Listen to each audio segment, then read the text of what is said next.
Kabajantoota ilmaan Oromoo baatilee sagalan dabre kana keessatti duula weerara lafaa isinitti baname. Ka sanyiidhaan lafarraa buqqaasanii biyya teessan irratti fi abbaa ta'a isin immoo ala bulaa ashkaraa fi godaantutti isin jijjiiruudhaaf isinitti labsan ofirraa qolachuudhaaf baddaa lagaan kaabaa kibbaan bahaa dhihaan baatanii falmachaa turuun keessan ni beekama. Falmii kana keessatti obboleeyyan keenya qaqqaalii dardarran lafaa dhufan manguddoo gaaddisa biyyaa haawwan ulfaa nu jalaa fixuun isaanii waan gaddaa fi aariidhaan yaadannuudha. Yeroo kana keessatti wareegama qaqqaalii kanas yoo kafalle injifannoo cucculuqaa argachuu dandeenye jira. Tokkummaa Oromoo diinni fi jallaan keenya shakkaa ture san kan sibiilarra cimtuu taate ta'uu isii mirkaneessuu danda'amee jira. Diinni Oromoo tuffataa ture sun takalee ofirraa buufnes ta'ee ka'arra nurra jiru Oromoon eenyu akka ta'e tokkummaan Oromoo murannoon Oromoo ciminni Oromoo eenyu akka ta'e jaalatee osoo hin ta'in jibbee akka argachuu dandeenye jira. Abbootii irree likkii isin galchina jaan likkii galchuun danda'amee jira. Seera maaster pilaanii isaan baasanii shiraan lafa Oromoodhaa fudhachuudhaaf deeman harka micciirree jijjiirsisuu dandeenye jira. Seera magaalotaa ka Oromoo magaalaa keessaa dhabamsiisuudhaaf lafa kaa'ame jijjiirsisuun danda'amee jira. Qormaata biyyoolessaa ka ilmaan Oromoodhaa yuunivarsiitii irra hambisuudhaaf itti qophaa'amaa ture haysiisuun danda'amee jira. Kana qofaa miti. Addunyaa irratti dhimma Oromoo irratti addunyaa gurra cufattee jirtu san gurra banattee Oromoof Oromiyaa akka dhaggeeffattu dirqisiisuun danda'amee jira. San bira dabarree uummattoota Itoophiyaa kan yeroo dheeraadhaaf cunqursaa jala taa'ee cunqursaan akka waan hiree wajjin dhalateetti fudhatee oggolee jiraachuu abdii kennuu dandeenyee jira. Mootummaa kana laaffisuudhaan tarsiimoo fi tooftaa qabsoo haaraa biyya saniidhaaf fiduudhaan yeroo ammaatti uummattoonni Itoophiyaa kaabaa kibbaan bahaa dhiyaan mirga isaaniitiif akka falmatan gochuun danda'amee jira. Kun injifannoo ilmaan Oromoo bakka jiranitti ittiin boonuu qaban, mataa ol qabatanii ittiin deemuu qaban, wareegamtoota keenya yaadannee ittiin dhaadachuu qabnu ta'uu wal yaadachiisuu barbaada. Baatii sagalan kanatti bakka adda addaatitti bifa adda addaatiin qabsaa'aa ture. Guyyaan Oromoon Oromiyaan hundi isii sagalee takkaan bakka tokko hafuura takkaan dhaadannoo takkaan ejjannoo takkaan ol baatee eenyummaa ofii itti agarsiifannu tokkummaa keenya deebinee itti mirkaneeffannu cimina keenya jabina keenya alagaa fi firallee itti barsiifnu dhufee jira. Guyyaa kanarratti Oromoon magaalota hunda irratti bahuudhaan of agarsiisuu danda'uudha qaba. Dhugaa fi mul'ifachuudha qaba. Diinaa fi alagas agarsiifachuudha qaba. Barbaachisummaa guyyaa kanaa irra deebi'ee isin ibsuun barbaada. Iji addunyaa kan miidiyaa kan dippiloomaatota guutuun Oromiyaatti jira. Mootummaan biyya bitaa biyya dhiitaa jirus humni Oromoo hagam takka jabaatte kan jedhu madaaluudhaaf qophaa'ee jira.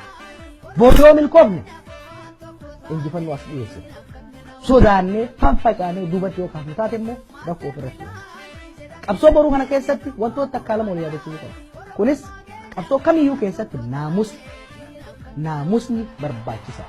Naamusa hoggaa jennu disipiliin hoggaa jennu tokkummaadhaan socho'u harka wal qabatanii wal bira osoo hin fiigin socho'u qajeelfama qindeessitootaan kennamu fudhatanii deemu guyyaa boruutiif qabsoon guutuutti kan nagaa akka ta'u jala sararramee jira.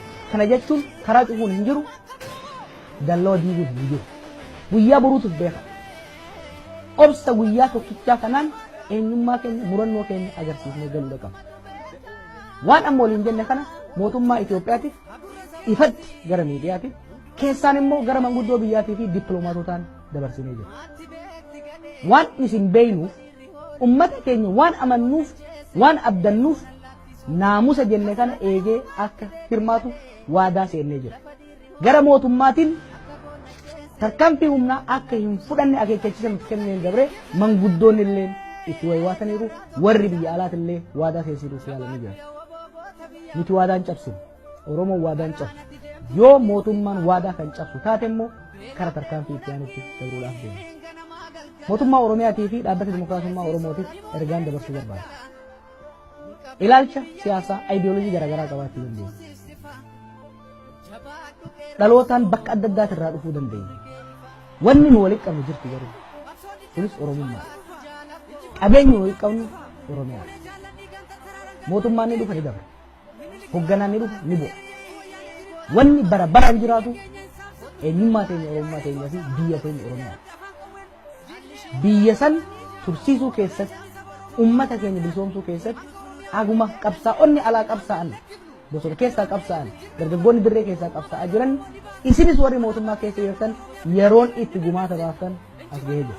Gumaata kana keessaa tokko lama ta'e tokko hiriira kana irratti qajeelfamni kamiyyuu gubbaarraa yoo kan isinii kennamu taate ummata keessan irratti dhukaasu ummata keessan miidhu irraa akka of qusattan maqaa Oromootiin maqaa Rabbiitiin isin gaafata. Beekadhaa mootummaan ni dabra nuti warri irra dubbannus ni dabra. Garuu ummata keessa kan jiraatu ka ummata wajjin jiraatu ifiifuu yoo duutanii darbattan fiixaan keessan ilmaan keessan kan yaadataman hawaasa keessa jiraatan sanii. Maqaan baduu manna mataan baduu wayyaa jedha Oromoon. Kanaaf boru hiriira kanarratti of eeggannoo cimaadhaan ummata nagaa akka keessummeessitan abdii guddaa qaba. Waamicha keessattuu loltoota Oromoota qawwee mootummaa hidhatanii jiran poolisii Oromiyaatii fi miseensota raayyaa biyyaati. Hubadhaa sirriitti na dhaggeeffadhaa. Mootummaan sun kufuuf deemti ni kufu. Haalli gaanfa Afrikaatii fi haalli biyya sanii bakkatti hin deebi'u. Hiree Oromoo dantaa Oromoo naannawa sanitti eegsistanii deemuu irratti gaheen guddaan humnoonni Oromoo hidhatanii jiran waan guddaa ta'ee isinitti dhagahamuu qaba. Guyyaa hiriiraa kana uummatatti dhukaasuu irraa of qusachuu bira dabree keessaan wal jaaruuf eegaltan dabtanii cimsitanii keessattuu immoo yoo mootummaan kun tarkaanfii humnaa uummata irratti kan fudhatu taate tarkaanfii barbaachisaa sirna san barbadeessuu fi dantaa uummata Oromoo biyya sanii naannoo sanitti eegsisu fudhachuudhaaf saffisaan qophii keessa raawwachuu isin barbaachisa. Walumaa galatti dhaamsi ilmaan Oromootii qabnu guyyaan boruu guyyaan saffii guyyaan sanbata biraa kun fuulduree Oromiyaatiif fuulduree Itoophiyaatiif hariiroo Oromootii fi saba biraatiif dantaa uummata keenyaatiif nagaaf tasgabbii naannoo saniitiif akkaan barbaachisaadha. Nuti Oromoon dhugaa qabna haqaaf falmanna tarsiimoo mata qabna tokkummaadhaan qabsoofna ni injifanna tokkummaadhaan baha goobaan gala